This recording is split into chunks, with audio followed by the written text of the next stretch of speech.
All right, and we are live. Welcome to a very special episode of The Left Wing. Very special because TJ is not here, and I was unable to find a replacement. So I will be your solo host for today's show. We will see how this goes. I very much encourage you, if you're in the audience, to be asking questions during this live Q&A show, or else I might run out of things to talk about all by myself. But wanted to address a few things. Yes, Zeke says, oh no. Yes, TJ had to do his real big boy job today. So he was unable to make it. He will also not be here next Tuesday, I believe. But our great guest, Natalie Bensavenga, will be joining me next week. So be on the lookout for that. We also have some exciting guests coming up. We have Nick Powers, that Nick Powers guy, coming up this Thursday. And next Thursday, who is it? Let's see here. Looking at our calendar, it is, I lied. This Thursday is the Bald Bearded Bookworm. Next Thursday is Nick Powers. So that is what is coming up on the schedule here. Today, we have a couple things in the news to talk about. We have some Jets. We have some controversy surrounding some MAGA figures, which I'd love to talk about.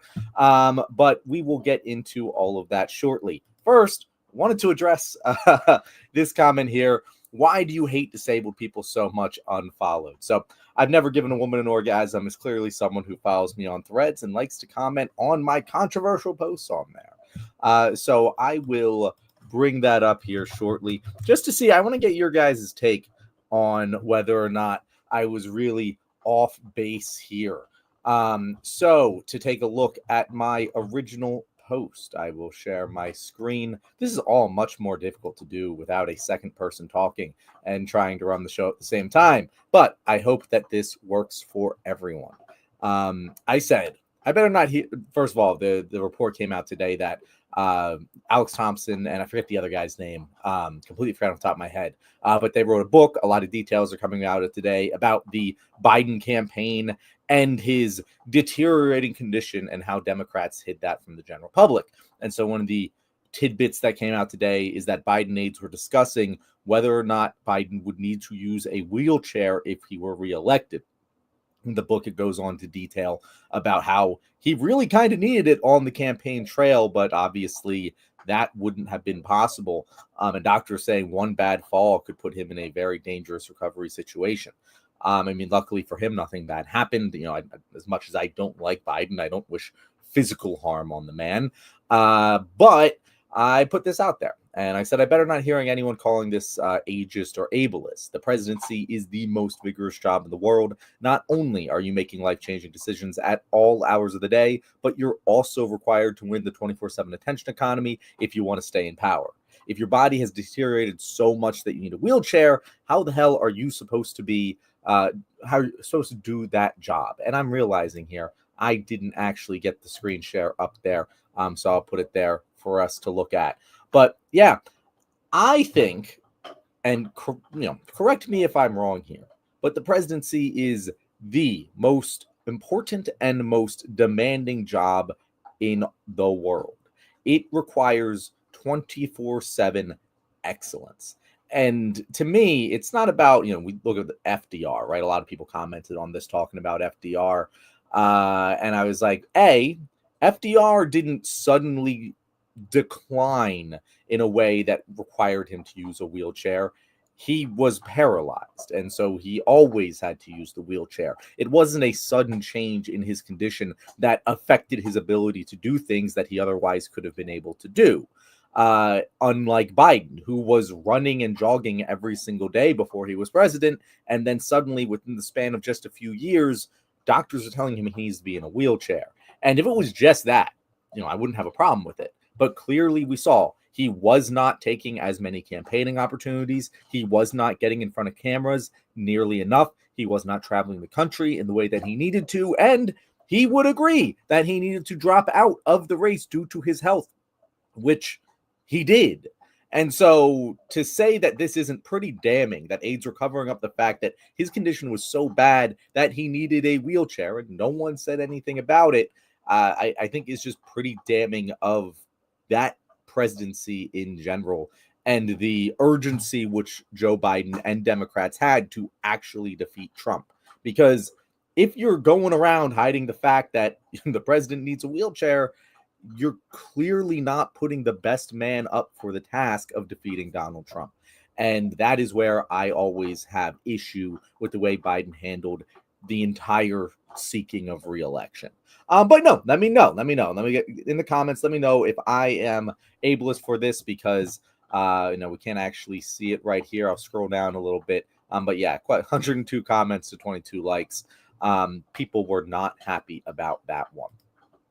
Something else that people weren't happy about was our video on Donald Trump's interview with CNN, where he claimed that, what did he say? That the MS-13, I'm sure you guys remember this, we played the clip, but that MS-13 was, or let me get to a couple comments here before I jump to that.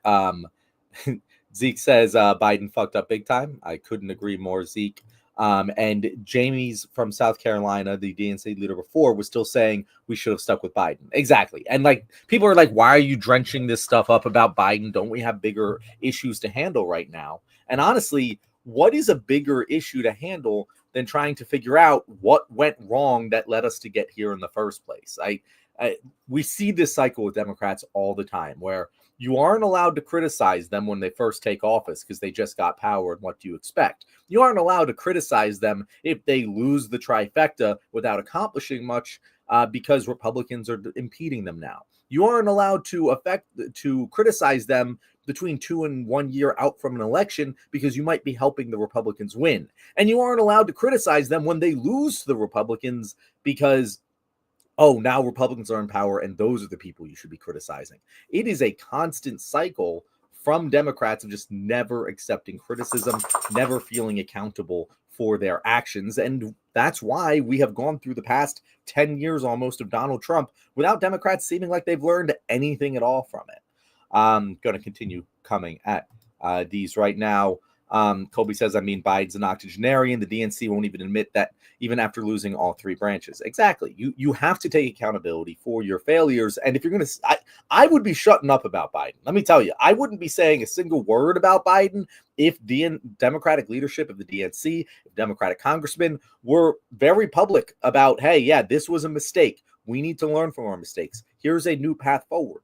Unfortunately, we have kept, with the exception of Joe Biden, who is no longer in office and sailing off into the sunset, we have kept all of our leadership in place. I guess Kamala as well, but again, just no longer holding the office she once did because she lost. So if I had confidence that we were learning our lessons and moving forward from what we had, you wouldn't see me criticizing Democrats and Joe Biden in particular for how he went about seeking re-election. But if the Democrats aren't going to have a mea culpa, if they're not going to admit fault, why would I want to just continue on the path ahead of us knowing what I do? And maybe you disagree. Maybe you think they aren't deserving of any fault, and that's fine. But the problem I have is with the people who say you shouldn't even be critical, because I think that's just a strategic mistake in every way, shape, and form. But as I was saying, speaking of people who were disagreeing with me, we had a segment, I think it was last week, where we talked about one Kilmar Abreu Garcia and Donald Trump's interview with CNN, where he discussed that he literally had, and Trump said this, that he literally had MS-13 tattooed on his knuckles. And our point was, how can Republicans be okay with Donald Trump saying something so stupid so adamantly? Because originally, when he first put out this picture, Republicans are running cover and saying, oh, well, those are clearly, yeah, they're not photoshopped, just labeling what the tattoos mean. But it came clear in that interview that Donald Trump very clearly thought that they were real and wanted the reporter to agree with him that they were real. And I don't understand how Republicans can sit there and just be okay with such stupidity. And here's the thing. We posted that, we shared that video, and it got a lot of comments. It got about, I think, 125 comments. And let me tell you, all of them were from Republicans. Now, the challenge that we put out there was calling Republicans dumb. And we were looking for legitimate explanations of how they were able to justify that response from the president. And you would think in the over 100 comments that we got that some of them would be able to actually justify this. And they just did not. Literally, if we go through this, and I went through every single one, and every single one was either an insult, just very, not even a good logical fallacy, just a shallow logical fallacy, or something that was just completely incoherent. And if you don't believe me, you can go back through those comments and read them all. We'll go through a couple of them here. These three trans men are a little dishonest in their takes. Insult without any explanation of how we're being dishonest. Okay, yeah, this one is kind of irrelevant. But anyway, Trump derangement syndrome at its best. Laugh out loud. Plus, I think this was bait for views. How? None of these actually explain how anything is delusional or Trump derangement syndrome. This is one of the best delusional takes yet. If Trump is such a stupid man, why did he win the popularity vote? It's almost like people can have different intelligences at different things. And this doesn't actually clear. This is what I mean by shallow logical fallacy. It's just a whataboutism. Like that's not the problem. We're talking about why he thinks that MS-13 is literally tattooed on his knuckles when it clearly isn't. No actual refutation of that. And we can just go through here. 3 DEI rejects, beta, 3 clowns. Came here for the ratio, stay for the comment. Owned by White Libs podcast. Like not a single one of these comments. And I dare you, if you're a Republican watching this right now, go through the comments. Tell me which one gives a legitimate substantive argument for what our video was saying about Donald Trump thinking that, again, they were literally tattooed on his knuckles. One of my favorites, which I just had to reply to, but I don't know. I looked at it here, but it was literally saying, the comment said, I wish I could find it here because I'd replied to it. It says I haven't responded. There we go. Then I can probably get to the ones that I have responded to. Anyway, I'm not going to be able to pop it up right here, but it was essentially saying, yeah, no, those were, they said, you are not understanding that the upper letter are the translation. And we addressed this in the video. We showed the clip of Donald Trump saying MS-13 is literally tattooed on his knuckles in the video that these people are responding to. And they're still not getting it. I struggle to understand how to communicate to people who watch that video and just come across with the take that Donald Trump thinks that was a translation when he clearly did not. It gets to the point where I struggle to understand how to communicate with these people. But going through, Zeke, thank you for being here at the popularity vote. Yeah, like people think that because Donald Trump is rich or he won an election that, just justifies everything he does. And it really blows my mind because that's not how anyone thinks about other people in real life. Like, no one sits here and argues that because their boss made it to a superior position to them, that they can't do anything wrong. Like, that is not an argument you hear people make in real life. And yet, here we are talking about the most important job in the world, and people will legitimately make arguments like this, and they don't see the difference. It's quite confusing. But anyway, moving on to talk about some Republicans that are starting to see the light. I wanted to discuss this. By the way, this is our Q&A show. If you're joining now, TJ was unable to make it. I'm glad you're able to be here to talk with me. I tried to find a replacement for TJ. He ended up falling through. So here we are. Anyway, going to jump over to one Ben Shapiro and the comments that he made about Donald Trump today. And I will just play this clip here for us to watch. Wait, let me make sure that this has Shapiro. I'm getting an ad blocker right now, so that's what I'm going through at the moment. Again, appreciate you guys all for being here. Wanted to try and put on a show for you today, even though TJ was unable to make it. And we're loading up an ad. So anyway, I'll kind of explain what Shapiro said here, but Shapiro's upset about this jet that Donald Trump is receiving from the government of Qatar. This is a $400 million jet that Donald Trump has been just gifted. And Donald Trump said, hey, I think it would be stupid to turn down a gift like this. And even Ben Shapiro, again, we talk about Ben Shapiro a lot on this show. We think that he is one of the more intelligent Republican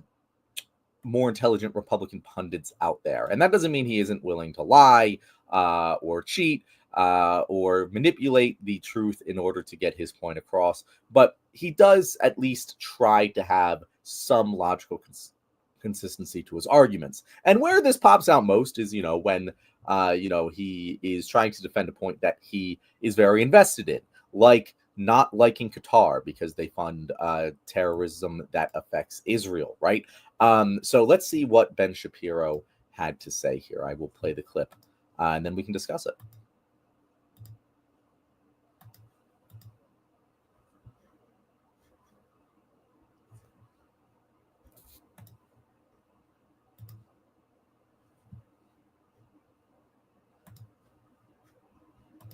From the Qatari, taking sacks of goodies from people who support Hamas, the Muslim Brotherhood, Al Jazeera, all the rest. That's not America first. Like, please define America first in a way that says you should take sacks of cash from the Qatari royals who are behind Al Jazeera.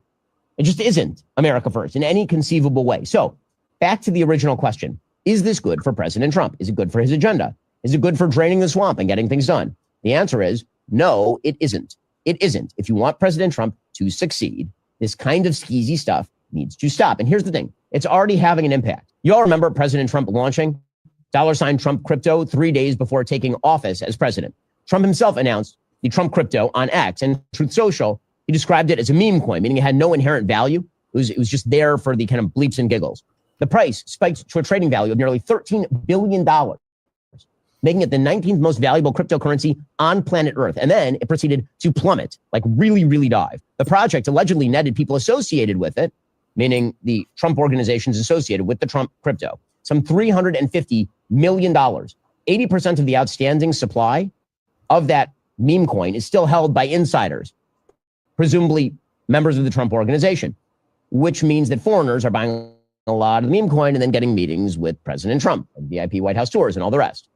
This raises the question of influence peddling. If you basically buy a bunch of Trump meme coin and then funnel money to organizations associated with President Trump so that you can have dinner with Trump, that doesn't look great. If you want President Trump's agenda to succeed, taking jets from Qatar is not the way. Taking real estate deals from Qatar is not the way. If these issues begin to dog his administration, Republicans will lose Congress. It's that simple. Republicans are this close to losing Congress anyway. And then whatever President Trump hopes to do, whatever agenda we all voted for, will be DOA. The investigations will never end. There will be more impeachments. All of that will happen. The administration's policy is too important for this sort of activity. President Trump promised to drain the swamp. This is not, in fact, draining the swamp. President Trump was elected based on the American people being sick and tired of the swamp. Right.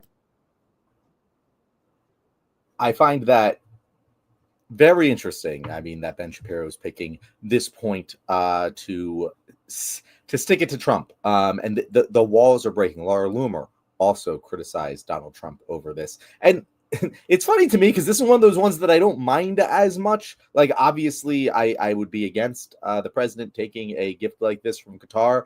But of all the things Trump does, it's the one that I'm going to lose the least amount of sleep over. But I mean, this seems to have traction in the media and at Capitol Hill, at least. I mean, Schumer is threatening to not the officials that he was going to threaten to not vote on in response to this. And to me, it's much ado about nothing. Donald Trump is corrupt. Yeah, la-di-da. We know this. But the fact that even conservatives are turning on him over this, maybe this kind of corruption that's so blatant and obvious in something like a $400 million jet is something they're worried that is going to break through to the American people. And Ben Shapiro is very much right about the meme coin thing. I mean, look at what's happening over in Argentina with Milei. And that is pretty much a basis for the Trump presidency in what they're trying to do, especially if you look at like what Doge is trying to do. A lot of it is modeled after what Milei did in Argentina. I mean, you have Elon Musk going out on the stage with the chainsaw in a direct homage to what Milei did. That's what he's very famous for doing. And so it's interesting because he is currently facing impeachment proceedings over pretty obvious, blatant meme coin currency manipulation in order to enrich himself. And that is something that I think there is some legitimate worries could sink a Trump administration and presidency if the corruption got too widespread and too obvious, which with Donald Trump, it's kind of hard to imagine that it won't. So I don't know. Let me guys know if you think I'm crazy here. Like, is this something that you care about? Is this something that you find to be a particular issue that we should be putting weight behind? I mean, if it's working, and we should be putting weight behind it. It seems to be getting traction. It just seems like one of those much ado about nothing things that would have dominated the news cycle in like the first term. But in this one, I'm like, am I really going to lose sleep over it? That's how I feel. The meme coin thing, though, is a much bigger deal, in my opinion. Like, that's the one that isn't getting the headlines. Mostly, I think, because people don't quite understand how that corruption is working. But it's one of the most, blatant corruption schemes that you can possibly come up with owning a currency and allowing foreign nations to invest into that currency completely unregulated with no oversight. You couldn't create a more obvious corruption machine if you tried. So I'm seeing, Teja or Teja, however you pronounce your name, Teja, we'll go Teja for now. The jet was given to the Defense Department, not Trump, and that is fine. It's actually something that I have been a little reticent to say that he's doing anything illegal with this gift. There have been accusations thrown out that this is unconstitutional, and I'm not a lawyer. I will never give legal speculation beyond what has been very clearly described to me by lawyers. But it seems to me that this is a gift to the United States of America, the Defense Department. I really don't see how legally this is much different than accepting the Statue of Liberty from France. It's the optics of it. It's what does this signal? That we are getting this surprise $400 million jet from Qatar. Okay, cool. Why are we accepting it? Those things, I think we can all agree, don't just happen out of the kindness of one's heart. Qatar doesn't just give us $400 million jet because they like us, right? They tend to, other countries tend to expect something in return when they do things like that. And for Donald Trump to not even acknowledge that, for the administration to not acknowledge that as a concern, to not be transparent about any safeguards they're setting up against potential corruption that could be led from this, like that is what an administration that wants to genuinely accept a offer in good faith from another government, but does not want to appear like there might be avenues for corruption here. That's what they would do, but that's not what the Trump administration is doing. They're saying, don't worry about it, which makes me worry about it a hell of a lot more. But again, at the end of the day, not necessarily, the thing I'm most concerned about. Hugh Jass of Ben Shapiro has gone woke. Low key, Hugh, I'm not going to lie. I have this sneaking suspicion that Ben Shapiro is low-key pretty woke. I could be wrong about that, but I do think that he plays up a lot of his conservatism. I think a lot of it is real, but I think we'll say of the Daily Wire crowd, the most likely one to do a I left the right take, not that he ever will, I would bet is Ben Shapiro. But again, tell me if you guys think I'm wrong. Zeke says, I think the gift jet is a big deal, but if the deal goes bad, or what do you mean by that, Zeke? Like, are you worried that the deal would go bad in the sense that, that there would be a bad quid pro quo involved? What are you worried about there? I'm not sure exactly what you're referring to. Colby says, well, it's going to be his personal property at the end of the presidency. Is it? See, this is the thing. Like, this is one of those situations where I've looked into it, and it's not like I've done exhaustive research on this. And I can do another Google search here, but I couldn't find what exactly the legal ownership of the jet will look like. Searching will the jet. We can screen share this. We can do this a little at the same time here. So here we go. Boom, put you guys on the screen. We're just trying this out, guys. I'm surprised I'm able to do this so readily here.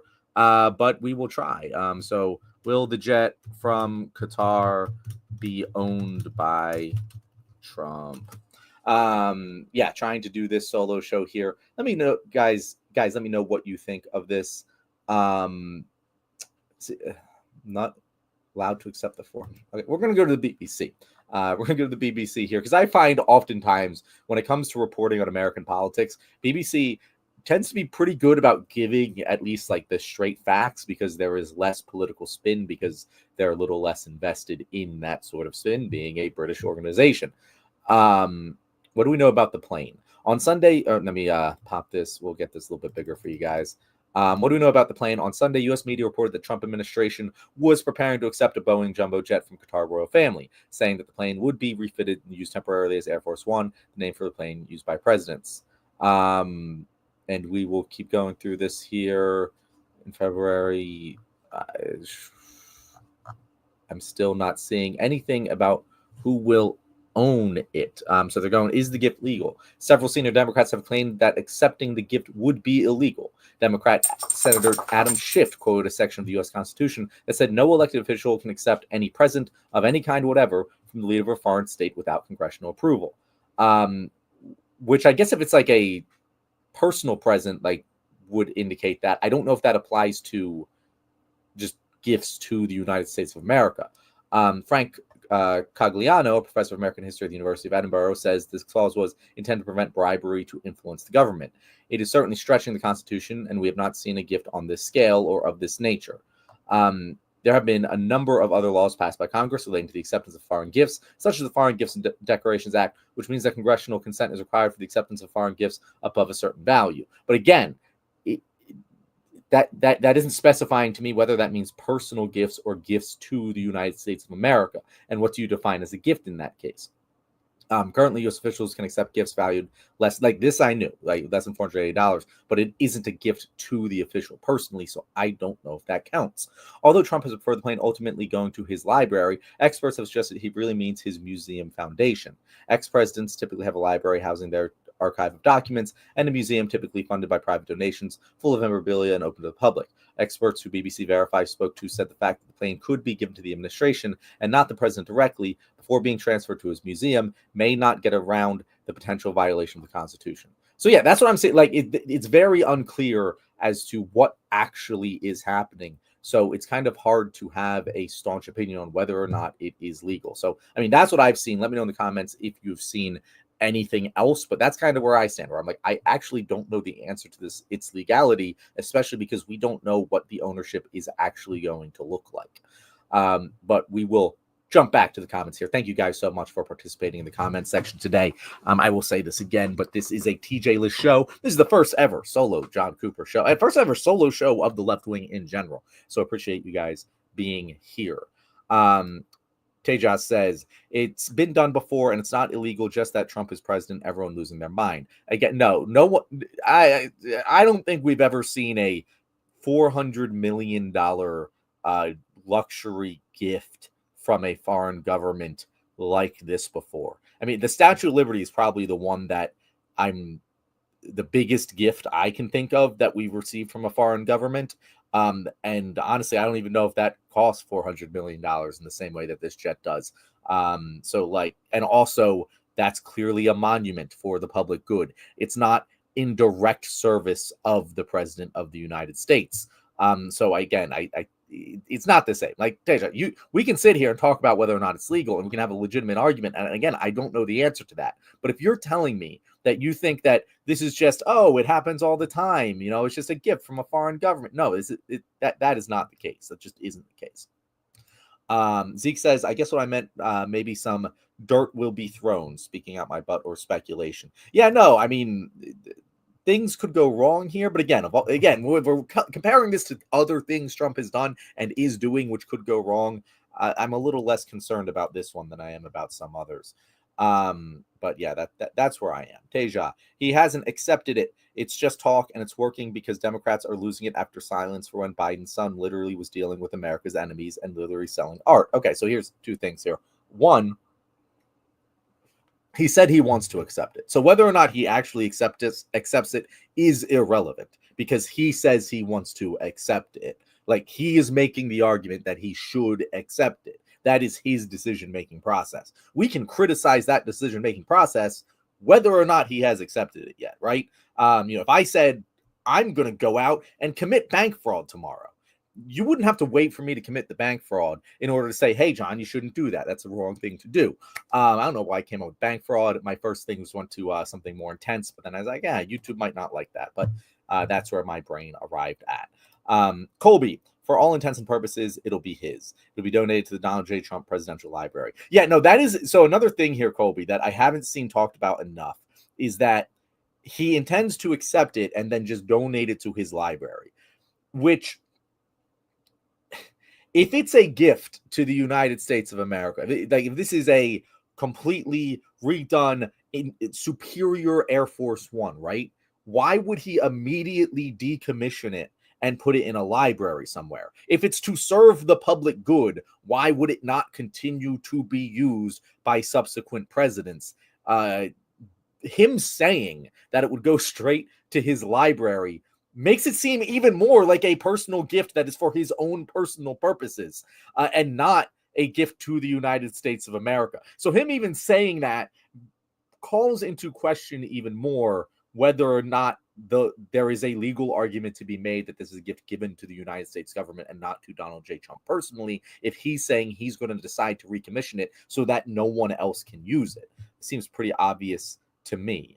For more money than a Picasso was worth. Not sure what you're referring to there, Teja. Colby says, Teja, Hunter Biden was never held public office of any kind. Yep, Colby, that's exactly the case here with Hunter Biden. If you want to throw Hunter Biden in jail for committing whatever fraud that you want, go ahead. And if you want to say that he was doing so on behalf of Joe Biden, I'm willing to hear your argument. And if we can prove that Joe Biden was involved in fraud through Hunter Biden, I'm all for throwing him in jail too. I don't care. I don't like Joe. We've already said this. But even if it was a guy I like, I still want fraud and theft. I want the people committing these crimes, no matter what office they hold, to be held accountable for them. I don't care if they're a Democrat. I don't care if they're a Republican. I don't care if it's Donald Trump. I don't care if it's my own mom.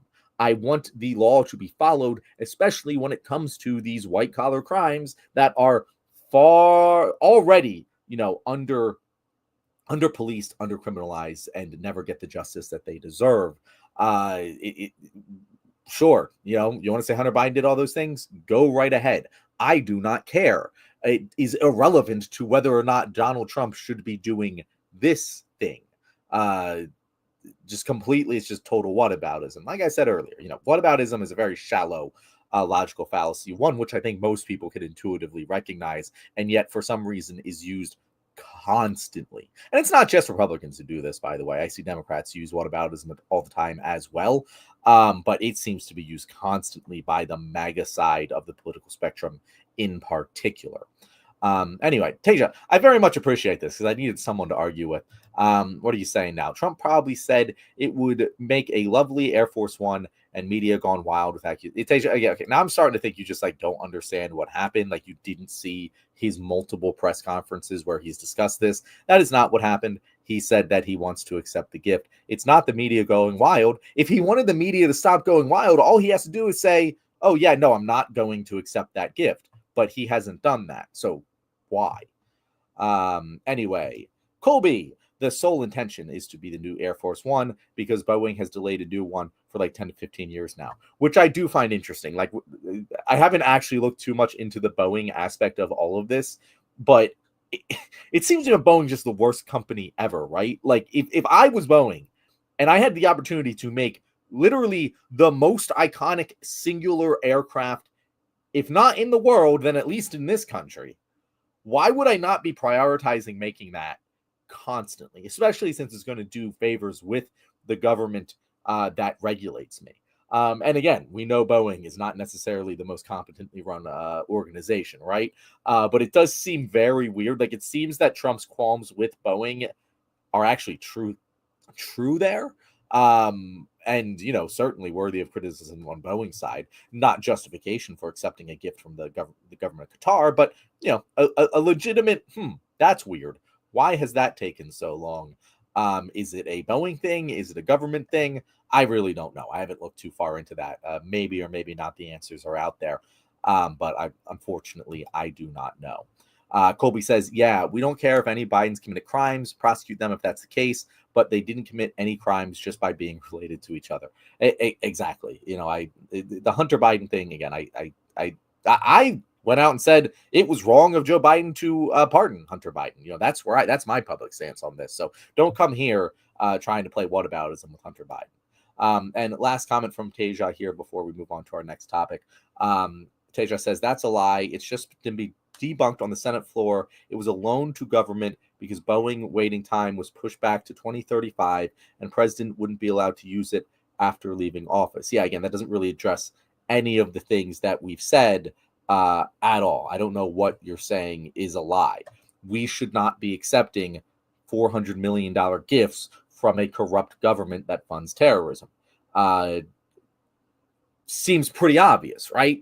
Like you don't want to be even opening up speculation to the idea that there may have been a quid pro quo here. It's just completely unnecessary. It's not like current Air Force One doesn't work. It clearly does. So why would we accept this from a foreign government? And especially coming from Mr. Let's build back up American manufacturing. Why are we accepting an already made plane from another country? Why not? If Boeing isn't, holding up their end of the deal, okay, we'll go to another airplane manufacturer to build a new, better Air Force One and employ more Americans and create more American jobs. Like, if that's the entire purpose of his tariff regime, is it not? So why not spur on more domestic manufacturing with the creation of a new plane? I don't understand the calculus there or why anyone would defend it. Anyway, another big news story that I wanted to talk about. This came out over the weekend, but it was with the congressional Democrats. And actually, it was on Friday, I believe. But there were congressional Democrats as well as the mayor of Newark, New Jersey. They were going to inspect an ICE facility in the city. And ruckus ensued, I think is the best way to maybe describe it. The mayor of Newark was arrested by ICE and brought into the detention facility. While trying to prevent ICE from arresting the mayor, there was a big kerfuffle around the gates of the facility, right? And what came out immediately after this was the DHS, the Department of Homeland Security, saying that these congressional Democrats body slammed an ICE agent. That was one of the big ones that came out that they said. And they even released this video footage showing what they claim to be a body slam. Now, in this, the congresswoman, whose name I'm forgetting off the top of my head, maybe she's mentioned in this video, is the one wearing red. So I'm going to share my screen and play this clip from CNN right now.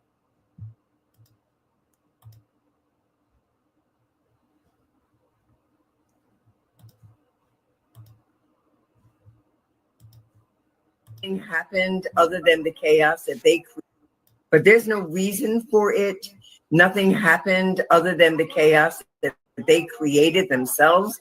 If anything, we were pushed and shoved and found in a very vulnerable situation for the three of us. But there's no reason for it. Yeah, that is the violent body slam that congressional Democrats placed on ICE agents. That is what they are calling it, which I find very funny. And we can talk about this from many angles here. There's a lot of he said, she said going on, but it seems like one side again is just completely lying about what happened, and the other has video evidence. If you're wondering which side is which, it's the one who claimed that was a body slam right there. That is the one that is lying. Wanted to also present this story from Axios about how oh wait, no, this is not quite the one that I wanted, is it? Well, we'll talk about this anyway. The mayor of Newark was arrested Friday outside an immigration customs enforcement facility where law enforcement scuffled with a group of protesters that included 3 House Democrats. The Department of Homeland Security is alleging that lawmakers stormed the facility, a characterization of the lawmakers' offices are disputing. Footage of Newark Mayor Ras Baraka's arrest, obtained by Axios, showed a clash between law enforcement and group demonstrators, including Representatives Bonnie Watson-Coleman, Rob Menendez, and LaMonica McIver. McIver there was the one in the red suit jacket. The lawmakers said that they were attempting to investigate ICE's controversial reopening of the Delaney Hall facility to house detained migrants. Today, as a bus of detainees was entering the security gate of Delaney Hall Detention Center, a group of protesters, including 2 members of U.S. Congress, stormed the gate and broke into the detention facility, said DHS spokesperson Tricia McLaughlin. These members of Congress stormed into a detention facility goes beyond bizarre political stunts and puts the safety of our law enforcement agents and detainees at risk. Members of Congress were not above the law and cannot illegally break into detention facilities. Had these members requested a tour, we would have facilitated a tour of the facility. This is an involving situation. And you know what, Tricia? I agree. If that had happened, I would be on your side. Unfortunately, that is not what happened. Spokesperson for Watson, Coleman, and McIver pushed back on McLaughlin's claims that the lawmakers stormed the facility. I don't think that's a fair characterization. They're here doing their job, said Hannah Rumsey, a spokesperson for McIver, who declined to go into further detail about how the lawmakers gained access to the facility. Watson Coleman's office told Axios they arrived at Delaney Hall today at about 1 p.m. to exercise their oversight authority as prescribed by law. After a period of explaining the law to officials at the site, they were escorted in. The claim that they stormed the facility, the spokesman said, is factually inaccurate. Baraka has been trying to enter this facility, Baraka being the Newark mayor, right, to inspect whether it was the violation of municipal safety codes. His office has sued private prison companies GEO Group over allegations they lacked the proper permits to operate Delaney Hall. McLaughlin said in her statement, "We have valid permits and inspections for building plumbing, electricity, and fire codes have been cleared." Interim U.S. Attorney General New Jersey Alina Haba said Baraka was arrested because he committed trespassing and ignored multiple warnings to remove himself. Now, I'm not going to go and read the entire rest of this article, but the thing is, they arrested him outside of the facility. They did not arrest him for trespassing because he was not trespassing. These people were welcomed into the facility. The mayor was then told to leave, in which case he did, and then they went outside the facility to arrest him for trespassing and brought him back into the facility to hold in detention. And even if you're going to make the argument that he entered the facility and shouldn't have, we're talking about a mayor here. We're talking about congressmen. There are ways to communicate with these people that don't involve just arresting and detaining them and using force. If you had any evidence of them forcibly breaking into this, we would see that, right? We would have video footage of them forcibly breaking into the gates and refusing to be removed. But that is not what happened. We have video evidence of the kerfuffle that happened after the police tried to forcibly arrest them, right? But they should have never done that. That's the point here. Why would they do that, especially to a mayor, especially to congressmen? Why would there not be any communication? Why would there not be any communication via lawyers? What is going? If you're going to sit here and tell me that they shouldn't have been allowed in the facility, that's totally okay. But why was this the course of action that ICE took? It doesn't make any sense. These people are all supposed to be serving the public good. How does arresting mayors and detaining them serve the public good? Doesn't make sense. Anyway, going to run into a couple more comments here. Zeke, ICE should be abolished. Hell yes, I absolutely support the abolition of ICE. In fact, I reposted a piece of this article from Mehdi Hassan where he very clearly made the argument for abolishing ICE, which is quite good. I want to screen share this part of it because I think that this is just a sampling. If you're sitting there being like, abolish ICE, how could we do that? First of all, ICE was created within my lifetime. It was created during the Bush administration, right? Like, this is not something that we've always had. It's not something that we've needed to have before then. And I really don't know what they've done since then to justify their budget, right? But here's just a couple of incidents from the past 30 days alone. All right, so on May 8th, ICE agents held a young girl's face to the ground while they detained her mother in Worcester, Massachusetts. A video of the incident from Telemundo Nueva Inglaterra shows the teenage girl screaming at multiple agents and officers chasing her and grabbing her legs. Why this is necessary to enforce border security, I do not know.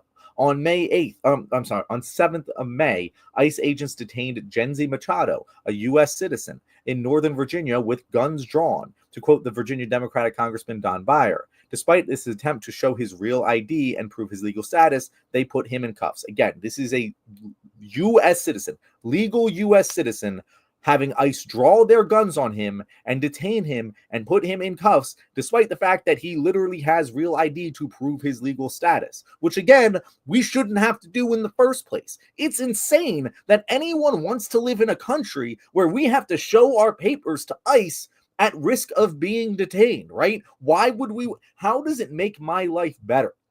I've never had an immigrant cause more problems in my life than having a gun pointed at me and putting me in handcuffs. And this is the authority that Republicans want to give to ICE over us American citizens.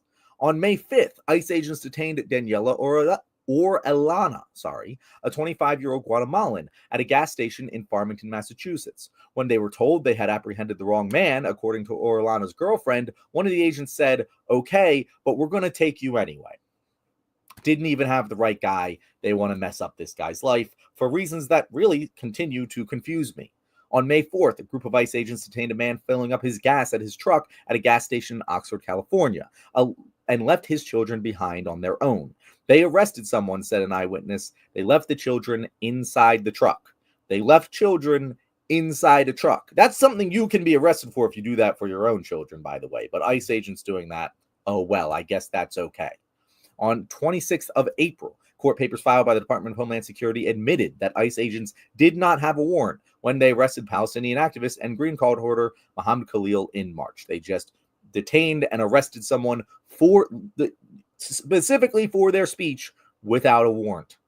On 24th of April, in the middle of the night, ICE agents burst into the home of a family of U.S. citizens in Oklahoma City while executing a search warrant issued for someone else. The agents ordered the family outside into the rain in their underwear, and the mother said, and confiscated their phones, laptops, and all their cash savings as, quote, evidence. Again, U.S. citizens. How would you like to be dragged outside in the middle of the night in the rain in your underwear with your phone, laptop, and cash confiscated from you for literally no reason?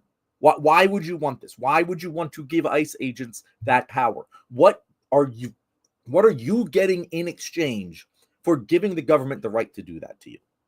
On the 22nd of April, ICE agents detained a mother and her 2-year-old daughter, a U.S. citizen, during a routine check-in with the agency in New Orleans, then deported the mother back to Honduras with her American child. A Trump-appointed federal judge said he had a strong suspicion that the government just deported a U.S. citizen with no meaningful process.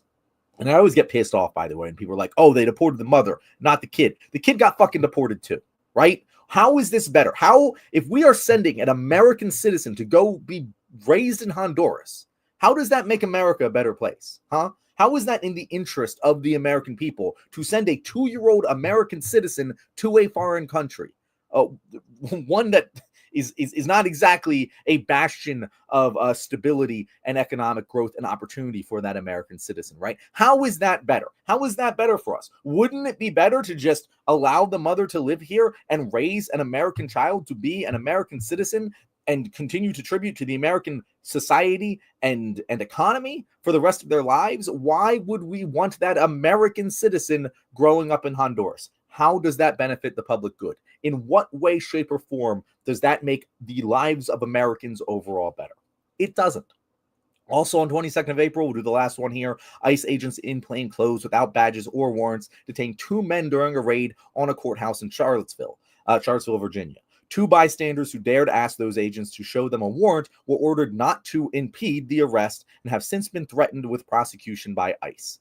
Show me a warrant is now impeding ICE. How does that make fucking sense, right? That should be, everyone should recognize that is our legal right as Americans, that federal agents need a warrant in order to seek an arrest like this. It's right there in the fucking Constitution. But just saying that to them is apparently evidence that they can be threatened with prosecution by ICE.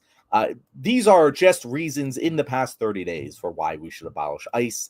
I don't understand why we think that any of these things are beneficial to America, Americans, or country at large. God damn, it's really upsetting. Going to Colby said ICE was created in 2003. Exactly. We don't fucking need it. It didn't exist before 2003. And if anything, I could be wrong about this, but I'm pretty sure we've had more illegal immigration since 2003. So I don't really know what the fuck this organization is doing in the first place. Colby says that was the second attempt to get that woman. They had to get local law enforcement to back them up after the neighborhood came out. Jesus Christ. Kyle says, I agree with Zeke the Beast. ICE should be abolished. I'm glad we are a pro abolition of ICE podcast here. That's what I expected from our wonderful audience, but I'm glad we're all on the same page. Zeke says they're gaining pleasure of spreading misery to others. That's my take on it. I think that's very true. Like genuinely, I think that these Republicans are sitting around and going, "Oh, I'm glad that these people's lives are miserable." And if you notice, my argument was about how we are giving our rights away to the government here, that we are saying the government can do this to us. But I think to Republicans, that is not what they are thinking. They are seeing all of those names, which were clearly not white people. All of those names on that list were all clearly not white people. So when they're looking at that list of crimes committed against innocent people, they're like, oh, well, that doesn't apply to me. ICE isn't going to do that to me. My name's Joe Smith. They're not going to come and break down my door and try and detain me and hold me and point guns at me and put me in handcuffs and hold me in a detention facility against my will, because they wouldn't come for me. I'm obviously an American.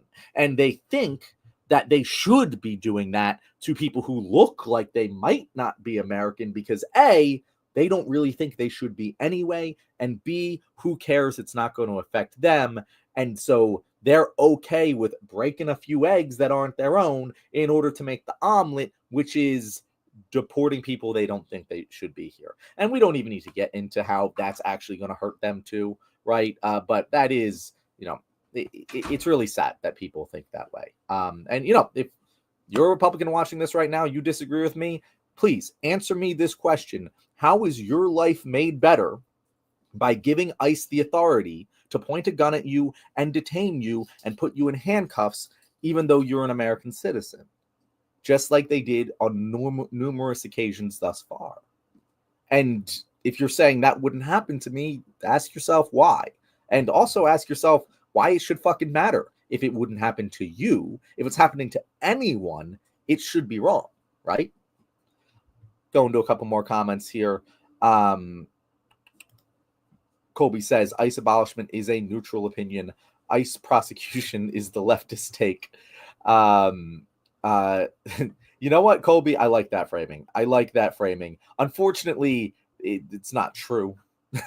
ICE abolition is for some reason something that we get called crazy for on the left. But no, I agree with you. Like, if I don't know any ICE members in real life, but if I did, I could not be friends with them. I could not talk with them. I could not go a day with them in my life without shaming them for their decision to continue taking part in this secret police of this fascist administration. And I think that everyone in America has a duty to this country to do the same. Kyle says, this is the government tyranny we were warned about. 100%, Kyle. 100%. Why aren't more libertarian-leaning people angry about this? To be fair, I have seen some, staunch libertarians be upset about this, but you're right, Kyle. They're not going to go so far as to say, oh, a Democrat would be better.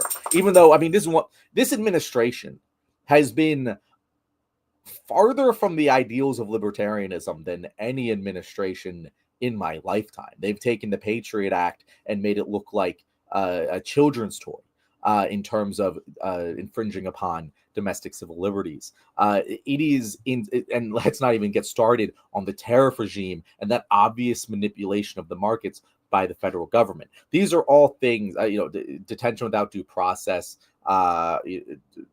secret police, these are all things that libertarians should be staunchly against. Oh, by the way, open borders is a libertarian position. If you're truly libertarian, if you're saying I don't want the government to interfere in the open and free market, well, that includes the fucking labor market, bro. So if you want to be a libertarian, that's fine. I actually agree with the libertarians on quite a few things. I am more open market minded than a lot of my peers on the left. But if you're going to sit here and tell me you're a libertarian, but you're not for open borders, you're going to have a lot of fucking explaining to do, because that is an open, free labor market. It is one of the most basic freedoms: freedom of movement, freedom of association. These are all things hampered by a closed border. It shouldn't matter to you where someone is born. The government should be treating them in the same way, if you're libertarian, which is with as little infringement on their personal liberty as possible. It doesn't make sense, if you're a libertarian, to think that the government should completely discriminate within one of the most important markets in a functioning economy, which is the labor market. Going Kyle here. Kyle, thank you for your contributions. My sister isn't libertarian. I have a conservative family. And yeah, she said, I'm assuming you meant she is libertarian, Kyle. Anyway, clarify that if I'm wrong. But she says, no one will come for us. We're American, ignoring that our family has non-white people. And again, also, they've already come for Americans. Like there were multiple people on that list who were American citizens who are being detained, handcuffed, and otherwise infringed upon by ICE. So we're American, I don't think is what she meant, Kyle. I think she meant we're white. And these people think that only white people are real Americans. And by the way, that goes all the way through, right? Like, this is not some novel concept that people think that white people or native-born Americans are more American than, Americans that just immigrated here or whose families recently immigrated here. I mean, this is a deeply held belief in American society, whether people have the balls to actually publicly say they believe that or not. But so many of our discourse boils down to, oh, I think these Americans just deserve less rights because they aren't the kind of American I think should be deemed the most important American. Like that 2-year-old American who was deported with their mom to Honduras. Like, that was as equally an American as I am, and they got deported. So explain to me, like you're saying, they're not going to come for Americans. That was a fucking American, equally to me and you. And I've had some conservatives bite the bullet and say, no, I don't think that's a real American. But, if you're not going to bite that fucking bullet, you got some explaining to do. Okay. Kyle, what was that background? I do not know exactly what you mean by that, Kyle. So please specify if you want me to answer that question. Zeke, we have. Oh, did you mean the person moving behind me in the background? If that was the case, yes, that was my fiance. She has decided that she wants to try and make me laugh every time she passes behind me. Zeke, we had guests today, and that dance was a throwback. Laugh out loud. And lovely doggy guest too. Yes, that is my dog Nala. She's wonderful. Not quite the mascot of the show that Wolfie is, but I think she deserves the recognition as well. So thank you, Zeke. Kyle, does that also prove constitutional originalism is a lie? The founding fathers would never have imagined this power of the government. Yeah. I mean, first of all, I'm not an originalist. I think that's always stupid. But yeah, the people who claim to care about constitutional originalism, they're just as blatantly hypocritical as the libertarians are right now when it comes to support of the Trump administration. Because you're right. If you look at the Declaration of Independence, I forget exactly, but it literally states being thrown in jails in foreign lands without a trial, tariffs unjustly imposed upon us. And there was a third thing, very explicitly things that Trump are doing. They're right there in the fucking Declaration of Independence as reasons why we decided to declare war on Britain for our independence. There's no way that the founding fathers would be cool with any of what Trump is doing right now. Zeke says, we have learned immigrants are important and tourism, since Gavin and Pritzker are begging Canadians to stop by. Yeah, immigrants are important. Tourism is important too. I've already said I think that we might have some problems when it comes to the World Cup and the Olympics with countries pulling out because their athletes and their citizens don't feel very safe here. And we had fucking Vance joking about that the other day. And I think it's a real possibility that we have some countries boycotting these events. Kyle, yes, that was my fiance. So there you go. Colby, well, those very discriminate against South Africans would like to be Americans. I'm not even going to get into that. That's a whole other kit and caboodle that we do not have time for today. But that is our show. Thank you for being here for the first ever one-man show of the Left Wing. I'm John Cooper from Counterpoint Politics. Make sure if you guys have any questions you'd like us to answer in next week's Tuesday Q&A show, send them to us at theleftwingpod@gmail.com. Until then, we will see you for Thursday when TJ will be back joining us, as well as the Bearded Bookworm. See you then.